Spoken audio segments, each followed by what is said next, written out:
ده الفيديو بس نخش هنا نجيب الحلوه الاموره دي. الكلفه دي يا رجاله احنا لسه بنجربها جديد، هي من عند نفس الراجل تمام كده، بس دي سعرها مختلف فيها حاجات كتير جدا. دي 22 جنيه وارخص من الناس اللي جنبي بحوالي 5 جنيه 6 جنيه. فالراجل ده راجل محترم والحاجه بتاعته 100 100 والكلفه بتاعته محترمه ما فيهاش اي مشاكل، ما بتعملش مشاكل عند الحمام تمام كده. وكمان الراجل ادانا حاجه كده، ده كيس تحديد، كيس تحديد، كيس تحديد ده اسمه البابا اهو زي ما انت شايفه تمام كده. الراجل اهو لو عايز تسال على كلفه، الراجل ده من العمرانيه، لو عايز تسال على كلفه، تسال على تحديد، تسال على حمام، تسال على اي حاجه، وعنده كل حاجه تمام كده. ودي نبذه بسيطه عن الكلفه والتحديد ده، احنا هنجربه اليومين الجايين. طبعا انتوا كلكم عارفين ان انا بشتغل بالفا جريد، وزي ما انتوا شايفين كده الدنيا مش احسن حاجه. خليني بقى افتح لك الكاميرا كده وافرجك على كل حاجه. حلو كده، الكلام ده كله هيتنضف النهارده، الكلام ده كله هيتنضف النهارده، وده اسبوع انا بعمل كده اسبوعين. للناس اللي كانت بتسال على النظافه وبتعمل ايه او بتحط ايه على الميه وانت بتنظف او بتعمل، فانا النهارده هشرح لك كل حاجه عملي وافرجك على كل حاجه قدام عينيك.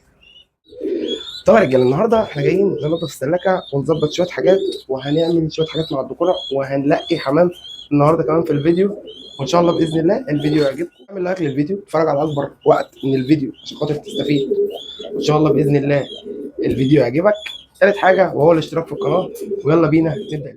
اول حاجه هنعملها النهارده هي ان احنا نروق على المعلم زلطه ترويقه حلوه تمام كده. عايزك تتفرج على الزغلول، تقريبا اغلبيتكم حفظتوه وعارفين الزغلول، بس احنا النهارده جايين نعمل معاه حاجه بنعملها مع الحمام المطعوم، ودي حاجه صحيه لفرد الحمام وما بتقلش من فرد الحمام طالما انت موقف فرد الحمام لنفسك. احنا هنخرج فرد الحمام ده ديل وجناح تمام كده، عشان خاطر الغذاء اللي رايح لفرد الحمام يبقى رايح كله لجسم فرد الحمام ويرد صحته بسرعه تمام كده، ويقدر يستفيد بكل العناصر اللي بتخش من الكلفه، او اللهم صل على النبي اي فيتامينات او اي حاجه احنا بنحطها للحمام الفطري. دي اول حاجه احنا عملناها مع زلطه. بص فرد الحمام، طبعا فرد الحمام مش بتاع فرجه، فرد الحمام متبهدل كلكم عارفين قصته، فانا بحاول اعمل معاه اكتر حاجه، لان ان شاء الله باذن الله تطلع طيره هحتاجها الموسم الجاي، وان شاء الله باذن الله تطلع حمايه كويسه. اللهم صل على النبي. بص يا رجاله ده اخضر من حلال ربنا علينا تمام كده. فرد الحمام ده اخر عيش روقه، فرد الحمام يعتبر مشوك من تحت حاجات بسيطه، فاحنا هنشيل الكلام ده وننضف عليه. من ضمن الحاجات اللي احنا هنعملها مع الدكتور الضفر بتاعه طويل، عايزك بس تبص على الضفر كده، بص الضفر عامل ازاي. الضفر بتاعته دي برضو عايزه تتقص تتظبط، لان وارد جدا يا رجاله الضوافر دي تكون بتضايق النتايه او بتخلي النتايه تيجي من تحتيه، فده برضو سبب يخليه ما يعمرش تمام كده. فاول حاجه احنا هنعملها هنمسك فرد الحمام،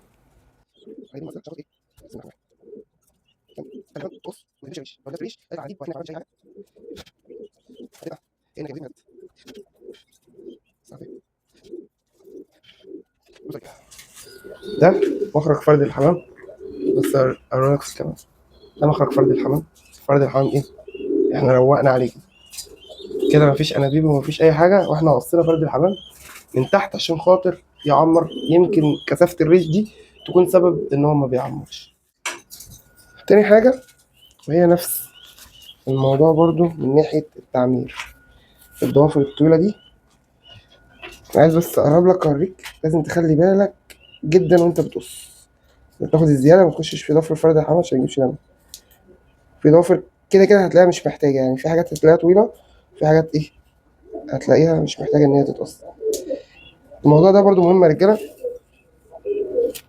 ودي تريكات يعني الواحد يتعلمها وبينفذها، ياخد رأي الناس. لو عندك مشكلة ولا أي حاجة تصلي على النبي وتتوكل على الله وتجتهد. اللهم صل على النبي. أنا أوريك ضوافر فرد الحمام بس. اللهم صل على النبي. أي حاجة زيادة بقى سن بتاع الكلام ده بيخلي النتاية تجري من تحت الضفر، احنا مش عايزين كده. ده كده مهمته معانا انتهت. اللهم صل على النبي. فطيرة عشان خاطر ايه نلاقيها ونسمي الله كده وربنا يبارك. بسم الله الرحمن الرحيم. دي كده محاولة مننا ان احنا نحل المشكلة اللي عند الاصل، لان هم كانوا بيعمروا مرة واحدة وقفوا برضه تعمير بدون سبب، فاحنا بنشتغل وبناخد بالاسباب وربك بيكرم. القص زي ما انت شايف اهو، ربك يكرم بقى والدنيا تظبط اليومين اللي جايين. تمام كده. طب يا رجاله، قبل ما نبدا في التنظيف او قبل ما نبدا في الحاجات اللي احنا هنعملها النهارده، تمام كده، حابب اوريكم حتتين كده دول ايه، ربنا يبارك يعني ايه، دي حاجتكم، دي كل ده بتاع ربنا يعني. ده او دي ان شاء الله باذن الله تطلع طير، والشارع بيقول ان هي طيره. دي حته بلاك من ضمن الحمام اللي المفروض احنا جايبينه استئصالات، تمام كده. بس للاسف الحماميه دي او الذكر ده ايا كان بقى هو جنسه ايه مش متدبله، فبالنسبه للناس بتوع الزاجل هي لا تعني بالزاجل، او بالنسبه لهم هي حماميه شعب، تمام كده.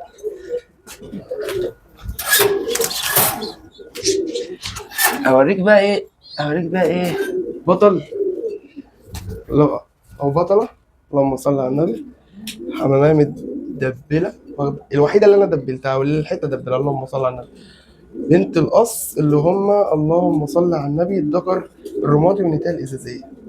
الله اكبر، اللهم صل على النبي. الحمام ده دي الحماميه الوحيده اللي انا دبلتها. دول كده اهداء للناس اللي بتتفرج علينا والناس اللي على القناه، لحد ما ان شاء الله باذن الله الفتره اللي جايه نعمل لكم اهداء من حاجات تانية كتير. طب يا رجاله، احنا الساعه دلوقتي 3 تقريبا بالليل او 3 ونص بالليل داخله في 4، تمام كده. احنا لسه جايين وعاملين صفقه حلوه كده ان شاء الله باذن الله نفرجكم على الحمامتين اللي احنا جبناهم، وعايزك تخمن كده وتقول احنا اشترينا حمامتين ايه. هم حمامتين غزار، عايزك تخمن بقى كده وتشغل نفسك كده وتحرك نفسك وتخمن كده تقول احنا جبنا ايه، تمام كده. الحمامتين مش هنتفرج عليهم النهارده ان شاء الله باذن الله، الفيديو الجاي او اللي بعده لحد ما نظبط الدنيا، نظبط المكان ونظبط الدنيا، تمام كده. بس حمامتين هيكيفوكم، حمامتين 100 100، تمام كده. طب يا رجاله، بالذات في اليومين اللي احنا فيهم دول دي اهم حاجه، الشمامه دي مش عنك كتير في الفتره دي، لازم تنضف وانت لابس كمان، ده طبيعي. صدقني هتوفر عليك حاجات ما بتظهرش غير بعد سنين، فان شاء الله باذن الله ربنا يعافينا ويعافيكم. دي اهم حاجه في التنظيف. هنطلع الحاجه وبعد كده نبدا ننظف.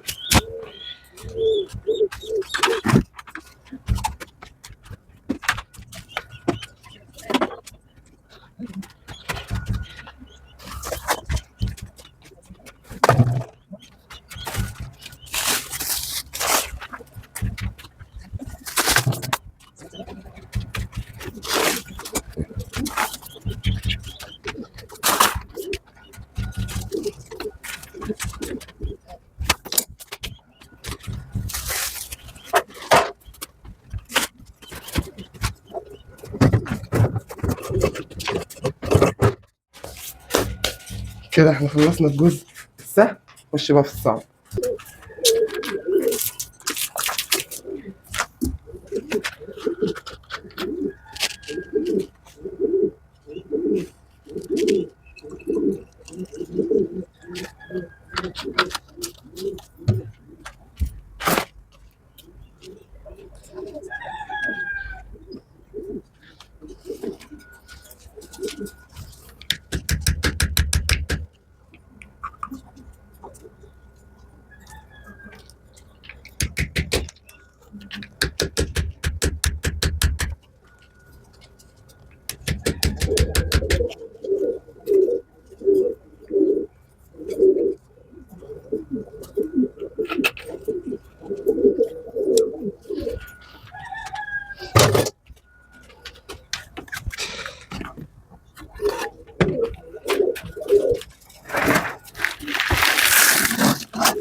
انا عايز اوريك بس ان الباب ده 4 ايام او 5 ايام بيبقى عامل ازاي، بالذات كمان لما يكون في زغاليل وفي حصى، الموضوع بيبقى رخم في الايام دي.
طب يا رجاله انا عايزكم بس تبصوا على الزبل ده. ده زبل 4 5 ايام تمام كده، طالع من الادراج بس، واحنا لسه بنقول يا هادي احنا لسه هنعمل الارضيه، جهزنا زيت الكلور وهنبدا نشتغل. بس هرجع لكم بعد ما اخلص عشان الموضوع فيديو كده يطول جامد وانا مش عايز اطول الفيديو اكتر من كده. نرجع بقى لاول الفيديو تمام كده، وتفتكر شكل الارضيات دي كان عامل ازاي، المكان ده كان عامل ازاي، الادراج دي كانت عامله ازاي. بص بفتح، مفيش احسن من كده، 10/10